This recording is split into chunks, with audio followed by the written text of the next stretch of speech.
What was concealed from the demon concerning the mystery of the birth of the incarnate Word, and of other happenings until the circumcision? As far as depended upon the Lord, the coming of the eternal Word as man was most fortunate and blessed for all the mortals. For he came in order to give light and life to all those that were in darkness and in the shadows of death. If the foreknown and incredulous stumbled and hurt themselves on this cornerstone, seeking ruin where they could and should have found resurrection to an eternal life, that was not the fault of the stone, but of those that made of it an occasion of scandal and of harm to themselves.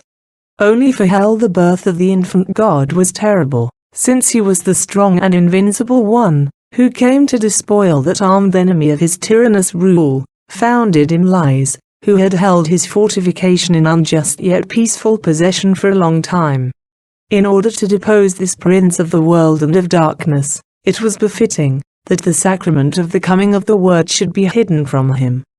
Because of his malice he was not only unworthy to be informed of the mysteries of the divine wisdom, but it was just that by divine providence the malice of this enemy should be blinded and confused.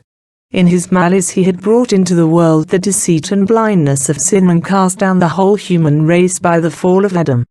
Accordingly Lucifer and his ministers were left in ignorance of many things, which they could naturally have known concerning the incarnation of the Word and other events in the course of his most holy life, a fact which it is necessary to take notice of in this history.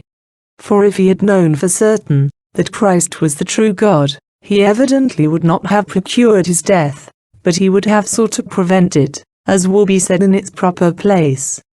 Concerning the mystery of the Nativity he knew only that Most Holy Mary had given birth to a son in poverty and in a forsaken cave, and that she had not found even lodging and shelter. Also that the child was circumcised and otherwise treated as mere man, all of which was calculated rather to mislead his pride than to enlighten it. But he was ignorant of the manner of his birth, and of the virginity of the Blessed Mother before and after the birth. Likewise of the message of the angels to the just, and to the shepherds, of their conversations, and of their adoration of the infant God. Nor did he see the star, nor did he know the purpose of the kings in coming to Bethlehem, although he saw them make the journey and attributed it to some worldly enterprise. The demons were also unable to account for the changes in the elements, the stars and planets, though they well perceived these changes and wonderful effects. They misjudged the words of the Magi in the presence of Herod, their arrival at the stable and the adoration, and the gifts offered. Notwithstanding that they perceived the fury of Herod against the children and abetted it, yet they did not understand his object and they stirred up his cruelty. Although Lucifer suspected that Herod was seeking to kill the Messiahs, he considered him demented and treated him with derision. For in his pride he obstinately held fast to the opinion that the Word, upon entering into the world in order to set up his dominion, would not come humbly and in a hidden manner, but with ostentatious power and majesty, while in reality the infant God chose a far different way, being born of a mother poor and despised by men.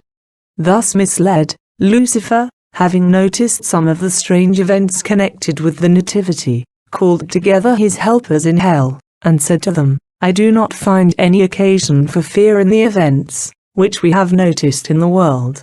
It is true, the woman whom you persecuted so much, has given birth to a son, but in such poverty and neglect, that she could not even procure a lodging place in order to be delivered. We know all this to be far from the power and greatness of God.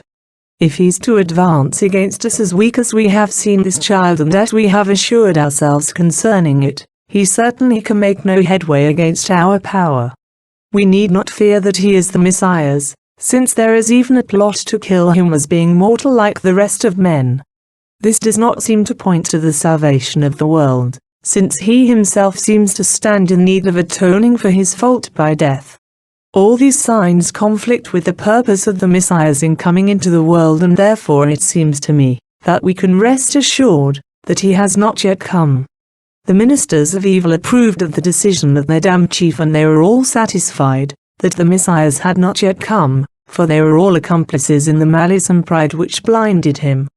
It never occurred to Satan in his vanity and indomitable pride that the majesty and greatness of God should humiliate itself, because he himself sought after applause, ostentation, reverence and exaltation, wishing if possible to appropriate all honor to himself.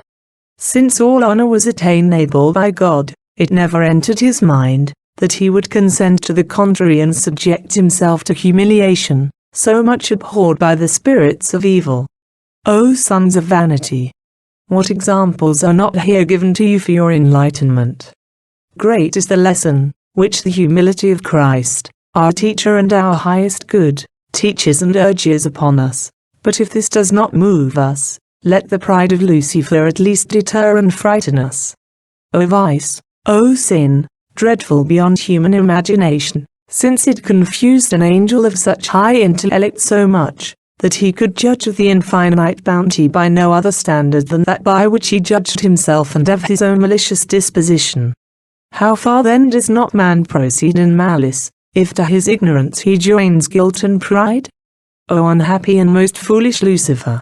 How far didst thou go astray in judging of so reasonable and commendable a proceeding? What is more beautiful than humility and meekness joined with majesty and power? Why dost thou fail to see, insignificant creature, that not to know how to humiliate thyself is only weakness of mind and comes from a base heart?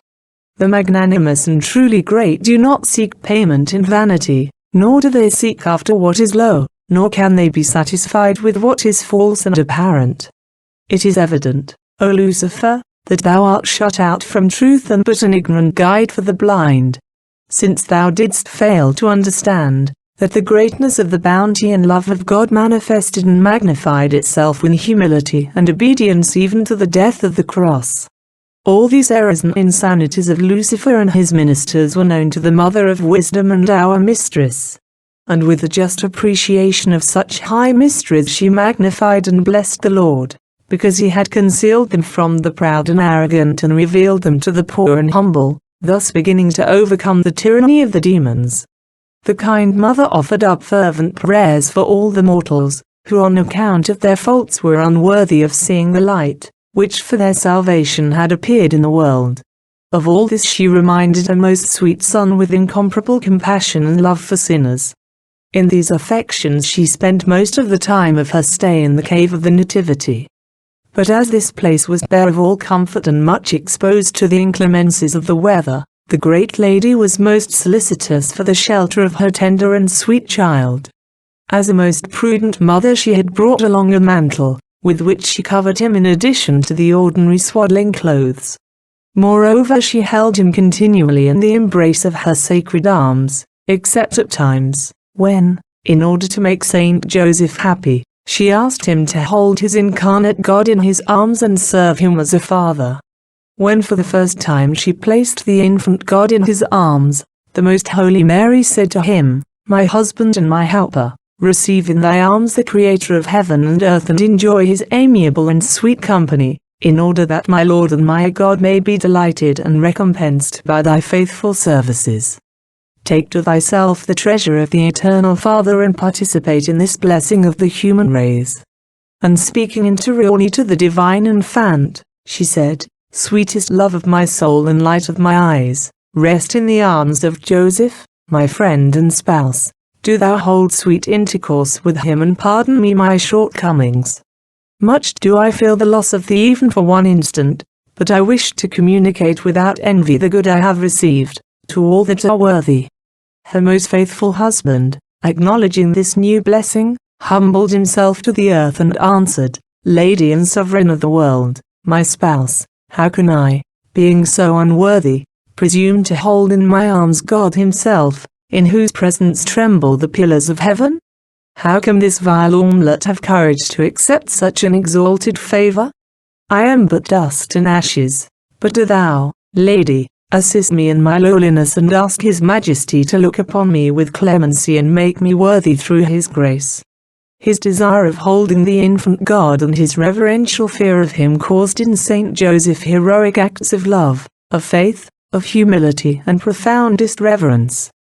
Trembling with discreet fear he fell on his knees to receive him from the hands of his most holy mother, while sweetest tears of joy and delight copiously flowed from his eyes at a happiness so extraordinary. The divine infant looked at him caressingly and at the same time renewed his inmost soul with such divine efficacy as no words will suffice to explain. He broke out in new canticles of praise at seeing himself thus enriched with such magnificent blessings and favors. After having for some time enjoyed in spirit the sweetest effects of holding in his arms the Lord, who contains heaven and earth, he replaced him into the arms of his fortunate mother, both of them being on their knees and receiving and giving him similar reverence the most prudent mother observed every time she took him up or relinquished him, in which also Saint Joseph imitated her, as often as it was his happy lot to hold the incarnate Word. When they approached his Majesty, they also made 3 genuflections, kissing the earth and exciting heroic acts of humility, worship and reverence. Thus both the great Queen and the blessed Joseph observed all propriety in receiving or giving the child from and to one another. When the Heavenly Mother judged it time to nourish him at her breast, she reverently asked permission of her son. For although she knew that she was to nourish him as her true and human child, she nevertheless bore in mind that he was at the same time the true God and Lord, and that a great distance intervened between the infinite being and a mere creature such as she was. As this consciousness was unfailing in the most prudent virgin, her reverence remained faultless and undiminished and permitted not the least forgetfulness in her. She was always filled with a comprehensive insight, and she always reached perfection in all her acts. Therefore she nourished, served and tended her child, not with an uneasy haste, but with unremitting care, reverence and discretion, causing ever new admiration in the angels, whose celestial understanding reached not so far as to comprehend such heroic acts of a tender maiden.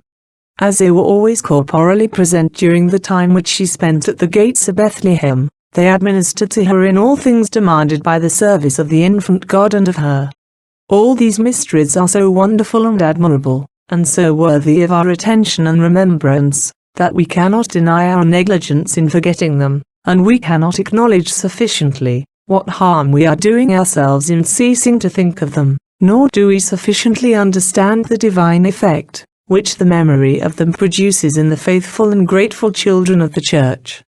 From what has been revealed to me of the reverence with which Most Holy Mary and the glorious Saint Joseph as well as the angelic hosts treated the incarnate God, I could easily extend my discourse on the subject. Though I refrain, I yet wish to confess the want of reverence with which I have until now audaciously behaved toward God, and how many faults, of which I have been guilty toward him in this respect, have become known to me. As I said, and will relate further on, in order to assist the Queen, or the angels of her guard remained present in visible forms from the time of the birth until the flight of the child into Egypt. The solicitude of the humble and loving mother for her divine infant was so unremitting, that she would not part with him to place him in the arms of Saint Joseph or into those of the holy princes Michael or Gabriel, except on rare occasions when she was obliged to take some nourishment. For these 2 archangels had besought her to consign the child to their care during meals or when Saint Joseph was at his work. Thus he was placed into the hands of the angels, in admirable fulfillment of the words of David, "In their hands they shall bear thee up," etc. The most watchful mother would not take any sleep in her solicitude for her most holy Son, except when His Majesty commanded her to do so. In reward for her diligence he provided for her a new and more miraculous kind of sleep than that which she had until then enjoyed. For while she slept, her heart was awake, continuing or rather not interrupting the divine intelligence and contemplation of the divinity.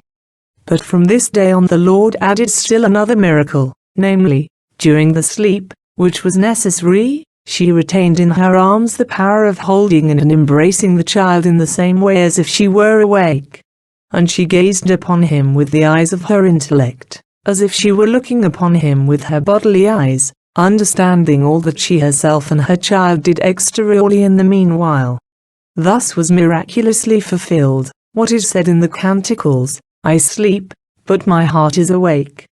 The canticles of praise and exaltation of the Lord, which our celestial Queen composed in honor of the child, alternately singing them with the holy angels and also with her spouse Joseph, I cannot express by my limited terms of speech.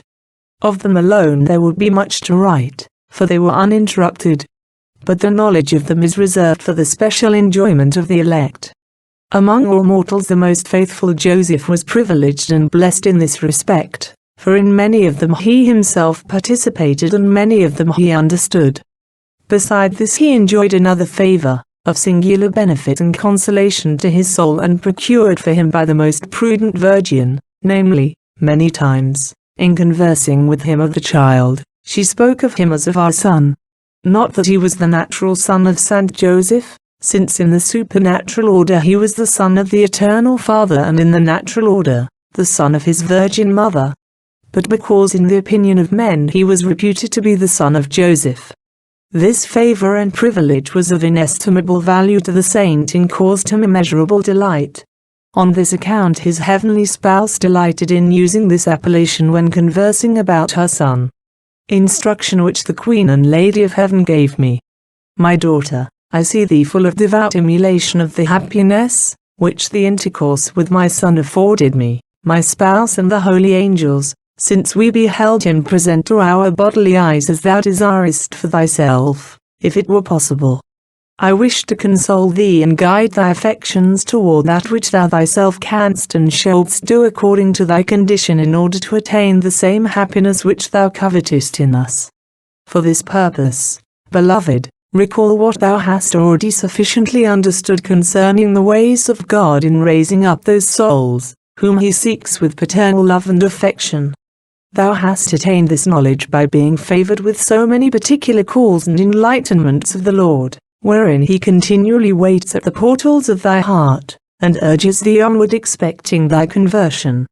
Thou hast seen him drawing thee to himself by repeated favors and by most exalted doctrines, selecting thee for the narrow bands of his loving intercourse, and the great purity due to this concession. Faith likewise teaches thee, that God is present in all places by his essence and by the power of his divinity, and that to him are open all thy thoughts, thy desires and sighs without exception. If thou cooperate with this truth so as to preserve the graces, which thou receivest through the sacraments and other channels divinely instituted, the Lord will remain with thee also by divine and special assistance, and in it he will regale thee with his love as his chosen spouse. Now since thou knowest and understandest all these truths, tell me, what more canst thou envy or desire, when thou already possesses all that thou so anxiously sighest after? What I require of thee, and all that remains for thee to do, is, that thou exert thyself in holy emulation to imitate this intercourse and reproduce in thyself the disposition of the angels, the purity of my husband, and to copy in thyself my life, as far as possible, in order to be a fit dwelling place of the Most High. Thou must direct all those endeavors, all those desires and exertions, with which thou wouldst have wished thyself to be animated if thou hadst seen and adored my most holy Son in his birth and infancy, toward the fulfillment of this doctrine. For if thou imitatest me, thou mayst rest secure, that thou hast me as a teacher and the Lord for an assured possession of thy soul. In this assurance thou canst speak to him, embrace him and delight thyself with him, as with one who is present. For in order to communicate these delights to the pure and untainted souls he has assumed human flesh and become a child. But always look upon him as the great God, though a child, in order that thy caresses may be guarded by reverence and thy love accompanied by holy fear. For the one is due to him as God, and the other befits his immense bounty and merciful magnificence. In this manner of intercourse thou must continue without intervals of lukewarmness, lest thou disgust him. Thy legitimate and chosen occupation should be none other than the love and the praise of the infinite God. All the rest thou must enter into only sparingly, in such a way as if visible and earthly things scarcely concern thee and cannot detain thee even for a moment. Thou must maintain thyself in this soaring height, so that thou seem not to have anything earnestly to attend to, except to seek the highest and true God. Me thou shouldst imitate, and for God alone thou shouldst live. Or the rest should not exist for thee, nor shouldst thou exist for it. But the gifts and blessings, which thou receivest I wish thou dispense and communicate for the good of thy fellow men, observing the perfect order of holy charity. Thus thy gifts will not evaporate, but be still more increased. In all this thou must keep the regulations, which befit thy condition and state, as I have already shown and instructed thee in other places at other times. Amen.